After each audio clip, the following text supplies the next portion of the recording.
Okay, let's see what happens now that we had the neurotransmitter released. So you saw the action potential on the last animation and video. So now the sodium has rushed in. It's rushed in as full as it can be, and the inside of the cell has gone from negative to positive.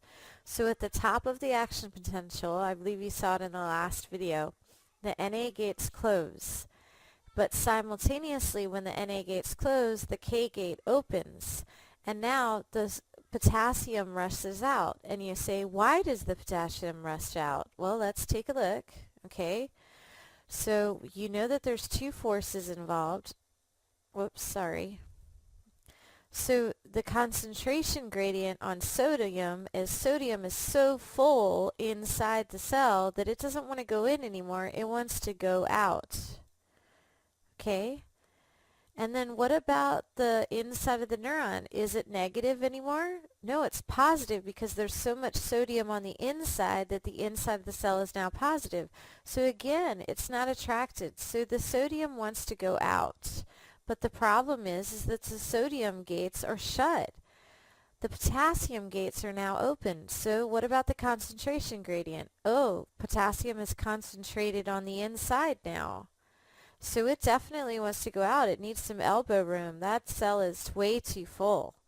And then the electrical gradient, it doesn't have the negative charge anymore. So basically once those cell doors open, then it wants to rush out too.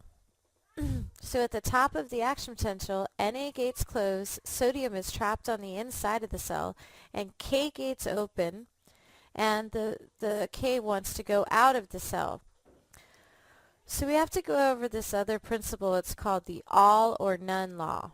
And the all or none law is that the size of the action potential is independent of the stimulus that initiated it.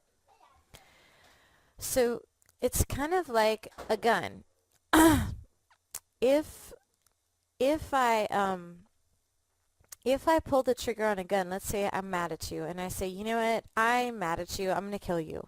And if I pull it lightly and just say it like nonchalantly, I'm mad at you, I'm going to kill you. As long as I pull that trigger, the gun is still going to fire the same way every time. But if I'm really, really mad at you and I say, oh, I'm so mad at you, and I pull the trigger as hard as I can, it doesn't make the gun shoot any faster. Your textbook, I believe, uses the toilet bowl analogy, so I'm doing the gun analogy and the toilet bowl analogy. I'm not sure if I spelled that right. That looks funny to me, so sorry if I didn't. Okay, so if you push the toilet, as long as you push the toilet just enough, then you get a flush. Even if you push it really hard, it's still going to flush the same amount. Okay, and then so basically, if a stimulus can depolarize the neuron to negative 55, more positive than resting, it will have the action potential. So now, this is like a step into chapter 3, but I want to go ahead and take this time right now to use it. So if I was really mad and I had a gun, we know that I can't pull the trigger any harder in order to shoot the gun stronger. So what would I do to let somebody know that I was really, really mad with a gun? Is I wouldn't just shoot them once. I would shoot them many times. I'd go boom, boom, boom, boom, boom, boom, boom, boom, boom, boom, boom, boom, boom, boom. So you couldn't see any part of them, right? Okay, that's how the nervous system works. So if a stimulus is strong, you don't just have one clap. If a stimulus is strong, then you get this.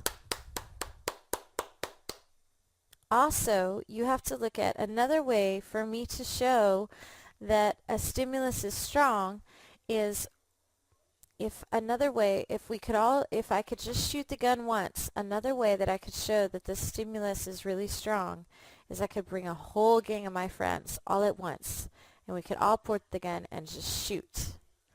That would have a strong message, right? So the way that the nervous system works is the size of an action potential is independent of the stimulus that initiated it. They can't be bigger or smaller. But if you have multiple action potentials, boom, boom, boom, boom, boom, boom, then that means it's a strong one. And if you have multiple neurons firing at once, then that means it's a strong one. Okay? So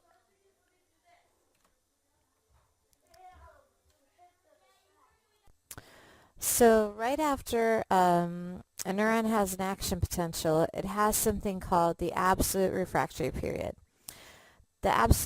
The time period after the top of an action potential when a neuron cannot have another action potential. So let's go ahead and let's draw a graph right here. Some of you, it's going to make more sense if I draw a graph, okay?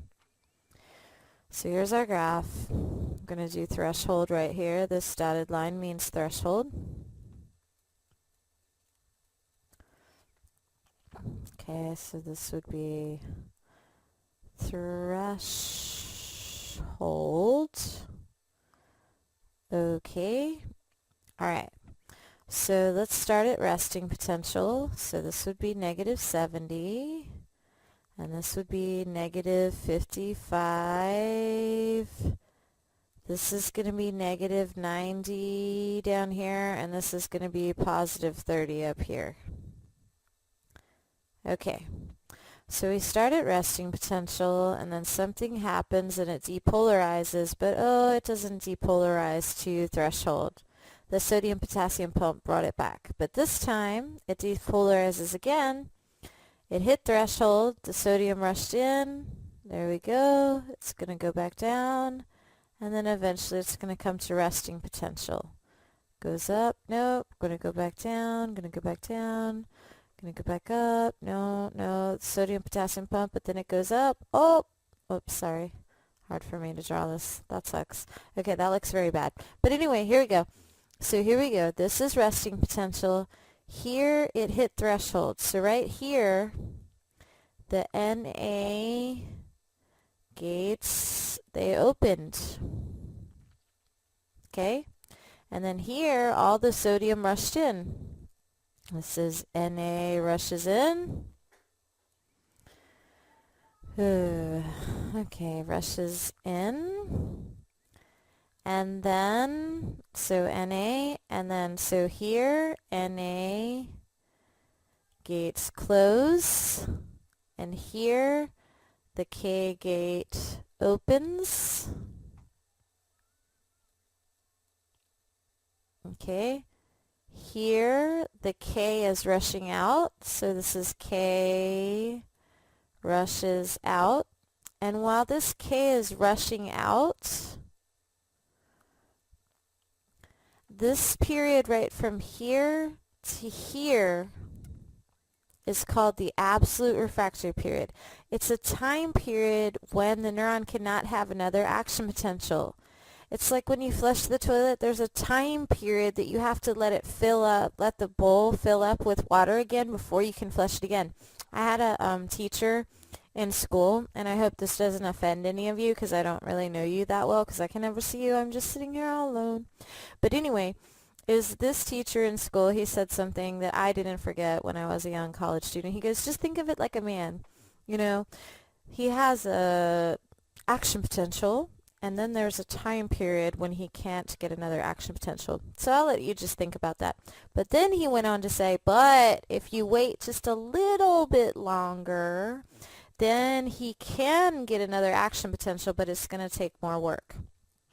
So this was coming from a man, and we all women, we thought it was funny and so on and so forth. So anyway, I hope you feel it's funny, but maybe not. You can go to the toilet bowl one. Okay, so here, this part right here, you can have another action potential, but do you see how it's a little bit more negative than negative 70? This is called the relative refractory period right here. So you can have another action potential, but it's going to take a little bit stronger stimulus to get the same action potential. And why would we have that? We would have that because you don't want to react to the same stimulus the same way every time. If I go, ah, and all of you jump, if I go, ah, again, you don't want to have to jump again. That would be too crazy. It would take a stronger stimulus to make you jump again. Okay, so let's see this next slide. Okay, the relative refractory period.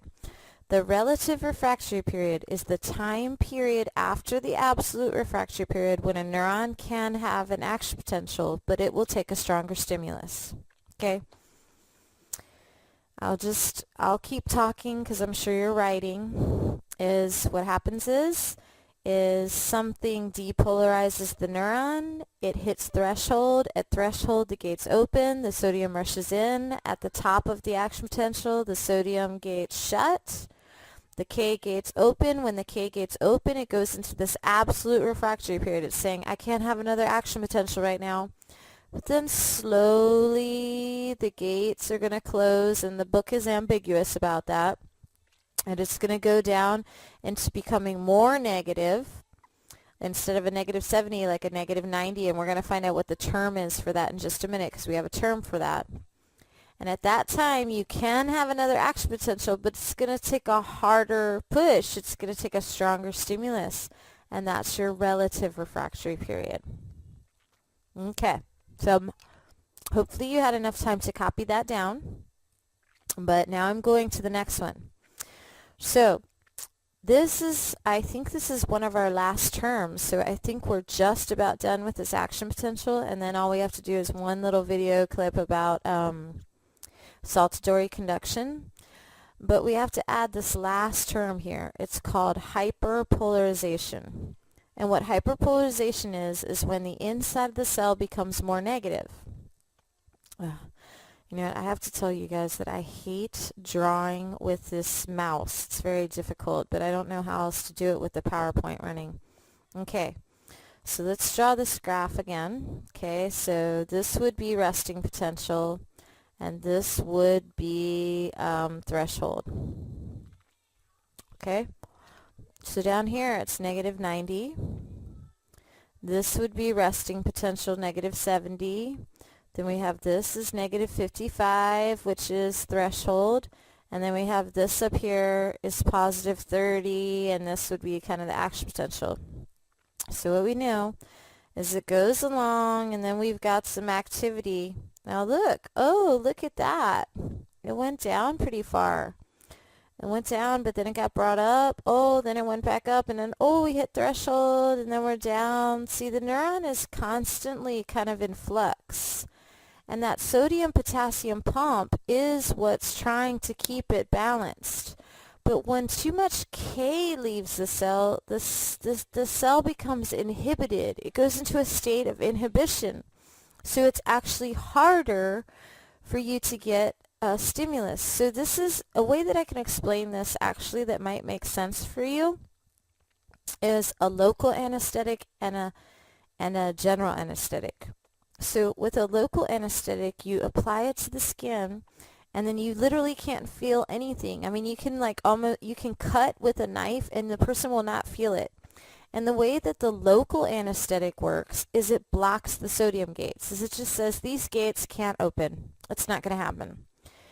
But when someone takes a general anesthetic, if any of you have taken a general anesthetic, you've heard all these stories. You probably experienced it yourself where you'd kind of go in and out of consciousness, where like you were out, but like you could kind of come in and out. Is what a general anesthetic is doing is it's putting all of your cells, this is why it's dangerous actually, it's putting all your cells into a state of inhibition. So a really kind of strong stimulus would have to, since all your cells, it doesn't just take them 15 millivolts to get to threshold. Now you need 25 millivolts to get to threshold.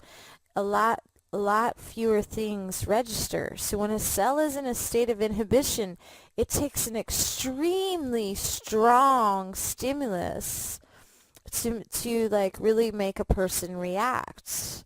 So hyperpolarization is when the cell is kind of inhibited. It's more negative, and so it's going to take much more work to get to positive. So look, we call hyperpolarization when the inside cell becomes more negative. So anywhere along here, but when a hyperpolarization happens after the absolute refractory period, we call it the relative refractory period. Okay? So let's say that again. Hyperpolarization is a blanket term. It's a blanket term for the inside of the cell is becoming more negative. When it happens right after the absolute refractory period, we call that hyperpolarization the relative refractory period. But when it doesn't happen around, right after the absolute refractory period, we just say the cell is in a state of inhibition, or it's hyperpolarized.